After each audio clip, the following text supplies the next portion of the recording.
जो down syndrome जो होता है इसके एक किस सूत्र में 21वें, इसके 21वें गुणसूत्र में जो है एक की क्या होती है, वृद्धि हो जाती है। जब इसके 21वें गुणसूत्र में एक की वृद्धि हो जाएगी तो एक की वृद्धि के वजह से अब गुणसूत्र बताइए कितने होंगे, 47 होंगे ना। 21वें जोड़ा, 21वां जो जोड़ा होता है ना गुणसूत्र, उसमें एक की वृद्धि हो जाती है, यानी कि प्रत्येक जोड़े में एक की क्या होती है, वृद्धि होती है। 2 अगर जोड़े बोले तो 2 की वृद्धि होगी, 3 जोड़े बोले तो 3 की वृद्धि हो जाएगी। और जब एक की वृद्धि होती है उसको बोलते हैं मोनोसाइट। क्या बोलते हैं, नहीं इसको क्या बोलते हैं, ट्राइसोमी। हाँ इसको बोलते हैं क्या, ट्राइसोमी। बार बार वही आ रहा, ट्राइसोमी कहा जाता है। समझ में आया। जब किसी भी गुणसूत्र में अगर एक की वृद्धि होती है तो उसको कहा जाता है ट्राइसोमी, और जब किसी भी गुणसूत्र में एक की क्या होती है, कमी होती है, उसको क्या कहा जाता है, हाँ उसको बोलते हैं मोनोसोमी। समझ में आया। हाँ बताइए, मोनोसोमी कहा जाता है। इतना क्लियर हो गया। अब जब, हाँ बोलिए, क्या है, कोई दिक्कत है, हाँ बोलिए। वो नहीं, मतलब कुल गुणसूत्र की बात कर रहे हैं, टोटल।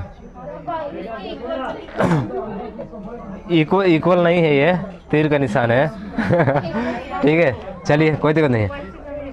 टोटल ले रहे हैं, कुल ले रहे हैं, यहाँ पे क्या हो रहा है, कुल ले रहे हैं। अब कुल लेकर ही चलना है, ठीक है। प्रभाव डालेगा इसी पे, 21वें गुणसूत्र पे। समझ रहा है ना, समझ में आ रहा है ना। हाँ इसी को कहा जाता है मोनोसोमी। और इसमें बताएं कि रोग जो होगा आपका, गर्दन क्या होगी, छोटी और मोटी होगी। छोटी और कैसी होगी, छोटी और मोटी होगी। और मानसिक संतुलन भी, मानसिक संतुलन उसका जो है सही नहीं रहेगा, ठीक है। और उसके बाद इसमें गंजापन भी आपका होगा, गंजापन। और इसको बताए कि ये जो रोग होता है, इसी रोग को क्या बोलते हैं, मंगोलों का रोग भी कहा जाता है। क्यों कहा जाता है, क्योंकि जो मंगोल आक्रमण किए थे तो वो अजीब तरह से गंजापन, एक गर्दन छोटी और पूरा मोटी जो है, उसके बाद से लार ऐसे निकल रहा है, तलवार लेके एकदम भिड़े हुए हैं आगे की तरफ से। समझ रहे हैं, इसलिए इसको क्या कहा जाता है, मंगोलों का रोग भी कहा जाता है। और ये सामान्यतः जो है देखा जाए तो किसमें होता है, पुरुषों में ही होता है। किसमें होता है, पुरुष में ही होता है, ठीक है। समझ में आया डाउन सिंड्रोम। हाँ हाँ क्या करिए, समझ में आया ना। डाउन सिंड्रोम क्या होता है, तो पहला चीज 21वें गुणसूत्र में एक की क्या होगी, वृद्धि। और जब एक की वृद्धि होगी तो उसको क्या कहा जाता है, ट्राइसोमी। और जब एक की कमी होगा तो क्या कहा जाएगा, मोनोसोमी। और इसमें क्या होता है, एक गर्दन जो छोटी और मोटी होती है, मानसिक संतुलन खराब रहता है, और उसके बाद से गंजापन भी हो जाता है, यानी कि बाल क्या होने लगते हैं, झड़ जाते हैं। अब इसे मंगोलों का रोग कहा जाता है, क्योंकि मंगोलों का के समय का है ये। समझ रहा है ना, इसलिए इसे मंगोलों का रोग भी कहा जाता है। अब उसके बाद से क्लाइनफिल्टर सिंड्रोम था। कौन सा था, क्लाइनफिल्टर सिंड्रोम था। इस क्लाइनफिल्टर सिंड्रोम में क्या होता है कि सर, इसमें जो है आपका 23वें गुणसूत्र में जो है एक से बढ़ जाता है। 23वां जो गुणसूत्र होता है, जो अर्धसूत्री विभाजन होता है, क्या होता है, अर्धसूत्री विभाजन होता है। जो जनन कोशिका का विभाजन अर्धसूत्री होता है, तो उसमें जो है जैसे पुरुष होता है तो पुरुष का X और क्या होता है, Y होता है। इसमें X गुणसूत्र और बढ़ जाता है, माने इसमें भी 47 ही होगा। कितना होगा, 47 होगा। लेकिन किस गुणसूत्र में, 23वें गुणसूत्र में, जो लिंग का क्या करता है, निर्धारण करता है। तो इसमें देखेंगे तो सारा X और X ले रहे हैं तो ये तो आपकी महिला हो जाएगी, और X और Y ले रहे हैं तो क्या हो जाएगा, पुरुष हो जाएगा। यानी कि ये दोनों का लक्षण दिखाएगा ना यहाँ पे, महिला और पुरुष का। तो इसलिए इसको क्या कहा जाता है, ट्रांसजेंडर या इम्पोटेंट, ठीक, इम्पोटेंट कहा जाता है, जिसका मतलब क्या होता है, नपुंसक, ठीक है। इसी को नपुंसक कहा जाता है। समझ में आया। हाँ ये कौन सा होगा, और ये जो होता है ये केवल के, ये भी किस में होता है, पुरुष में ही होता है। उसके बाद से इसके ये तो हो गया क्लाइनफिल्टर सिंड्रोम आपका। फिर आता है टर्नर सिंड्रोम, ठीक है। टर्नर सिंड्रोम में क्या होगा कि सर, जो हमारा गुणसूत्र होगा, जो महिला होगी ना, ठीक है, यही 23वें जोड़ा होगा आपका, यही होगा ना। टर्नर सिंड्रोम जो होता है यही होता है ना आपका। हाँ इसमें क्या होगा कि जो 23वां जोड़ा होगा वो 23वां जोड़े जो गुणसूत्र हो गए उसमें से एक क्या हो जाएगा, कम हो जाएगा। जब एक का कम हो जाएगा तो यहाँ पे इसकी संख्या कितनी हो जाएगी, 45।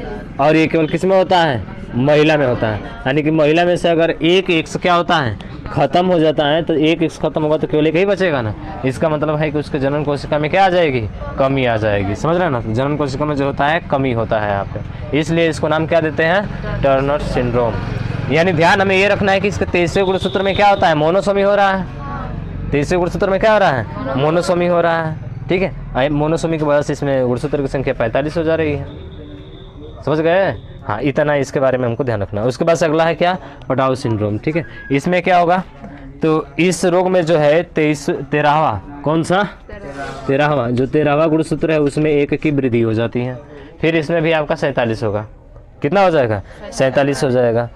इसमें क्या होता है कि हृदय जो होता है, कभी कभी होता है ना, आप देखे होंगे कभी कभी बच्चे का ऐसे जन्म होता है तो उसका हृदय बाहर आ जाता है, फिर कभी कभी किसी का हृदय बाहर की तरफ होता है, नहीं देखे हैं, अरे उंगलियां 5-6 हो जाती हैं। हाँ मैंने वही 5 तो सबकी रहती है, मैंने 6 हो जाती है, 7 हो जाती है, ऐसे करके उंगलियां निकल जाती है ना, कहते हैं कि छांगूर है, भगवान का दिया हुआ है जो है एक रूप होता है अलग से। लेकिन ये नहीं जानते हैं कि वो कौन सा है आपका, पटाउ सिंड्रोम है, इसी के कारण होता है। समझ रहे हैं, तो उंगलियों की संख्या में क्या होना है, वृद्धि होना। और कटे फटे जो होठ होते हैं ना, देखना अजीब, मैंने बहुत बेकार लगता है देखने से। ओठ जो होता है हमेशा क्या फटा होता है, मतलब बहुत ही बेदरंग लगता है, मैंने अच्छा नहीं दिखता है तनको। समझ रहे हैं, तो ये जो होता है किस में होता है आपका, इसी में होता है। ठीक है, ये हो गए, तो इतना ही रोग थे। एक और फाइलेरिया के बारे में बताए थे, फाइलेरिया नहीं, फाइलेरिया नहीं बताया, जिसको हाथी पाँव रोग बोलते हैं हम लोग। हालांकि वो ये हाथी पाँव रोग जो है ना, फाइलेरिया जो होता है किसी वायरस, किसी प्रोटोजोआ, किसी विषाणु, किसी कवक से नहीं होता है। ये होता है आपके कसेरुकी का नाम सुने हैं, एक कसेरुकी और बहु कसेरुकी होता है, सुने हैं ना। हाँ, तो उसमें आता है निमेटोडा, उसको क्या कहा जाता है, निमेटोडा, सुना नाम, क्या होता है निमेटोडा, एक वर्गीकरण होता है। नहीं कहते हैं कि माइकोलॉजी कौकों का अध्ययन, तो निमेटोडा होता है, एक वर्गीकरण होता है जिसके अंतर्गत जो है आपका एक नाम आएगा बुचेरिया बैक्रा। ठीक है, बुचेरिया बैक्रा फटाई होता है। ठीक है ना, ये एक आपका कसेरुकी होता है जिसमें रीढ़ की हड्डियां नहीं पाई जाती है, बैकबोन इसमें नहीं पाई जाती है। अमीबा पैरामीसियम का नाम सुना है ना, एक कोशिकीय बहु कोशिकीय होती हैं। हाँ, तो उसी तरह से इसका वर्गीकरण होता है। और ये रोग जब हो जाता है ना, तो पैर जो होता है, पैर फूलकर एकदम हाथी के पैर जैसा हो जाता है, यानी कि लगभग 10, 12, 15 किलो का जो है आपका पैर खाली हो जाएगा, यानी आप चल नहीं पाएंगे, इतना भार हो जाएगा कि आपको कोई लगेगा एक स्टेप आगे नहीं बढ़ पाएंगे उससे। और इसका भी कोई इलाज नहीं है। क्यों नहीं है, ये आनुवांशिक रोग है ना आपके, आनुवांशिक रोग के बारे में बात कर रहे हैं। इसके पहले जो ही बताए थे आपका हाथी पाँव जो रोग होता है, पैरों में भारी सूजन आ जाता है, काफ़ी ज़्यादा सूजन हो जाती है पैरों में हमारे। ठीक है, और ये जो होता है ये मच्छर के काटने से ही होता है। एक मच्छर होता है, उसी मच्छर का होता है जिसका नाम है मादा क्यूलेक्स मच्छर, मादा क्यूलेक्स। आप लोग पढ़े हैं मादा एडिज, मादा एनिफ्लिज, पढ़े हैं ना। हाँ, उनके भी काटने से रोग होता है आपका। कौन कौन सा रोग होता है, मलेरिया, और उसके बाद से डेंगू। हाँ, मलेरिया, डेंगू और टाइफाइड नहीं है उसमें, टाइफाइड कहाँ है, टाइफाइड तो सल्मोनेला टाइफी होता है ना, वो होता है आपके बैक्टीरिया से होता है। बैक्टीरिया की बात किए थे। हाँ, उसका ट्रिक क्या था आपका, हाँ पंडित का टीका न्यू है।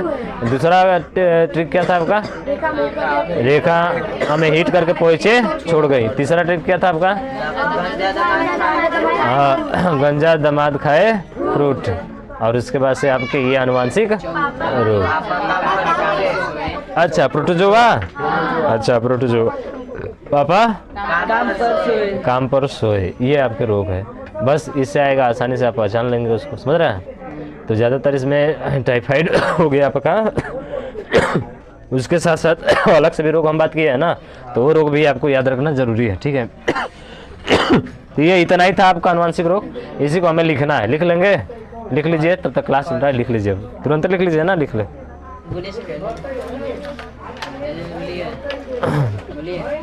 लिखिए, तेज लिखिए।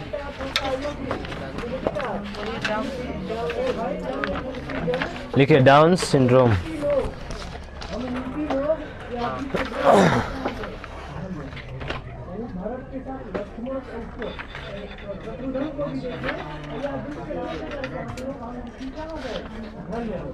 डाउन सिंड्रोम दे दी हेडिंग। चलिए लिखिए। इस रोग में रोगी के इस रोग में रोगी के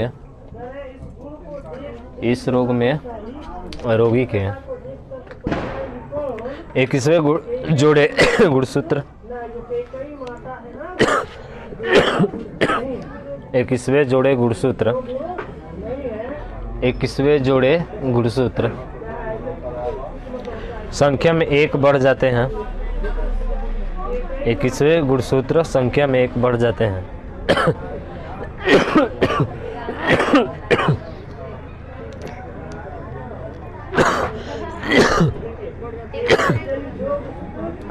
इक्कीसवें जोड़े गुणसूत्र संख्या में एक बढ़ जाते हैं। इसे ट्राइसोमी भी कहते हैं। इसे ट्राइसोमी भी कहते हैं। इसे ट्राइसोमी भी कहते हैं।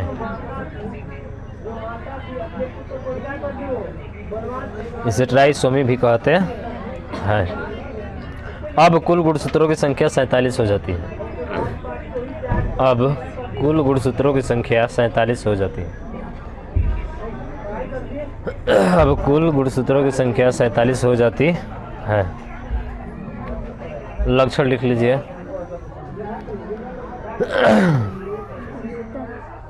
लक्षण गंजापन, लक्षण में लिखिएगा गंजापन। हाँ 47 हो जाती है। लक्षण गंजापन, गर्दन छोटी एवं मोटी, मानसिक असंतुलन लिख लीजिएगा।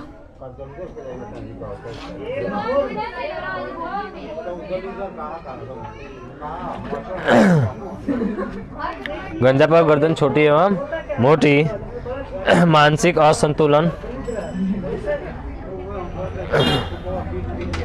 शरीर की कम वृद्धि, मानसिक असंतुलन, शरीर की कम वृद्धि,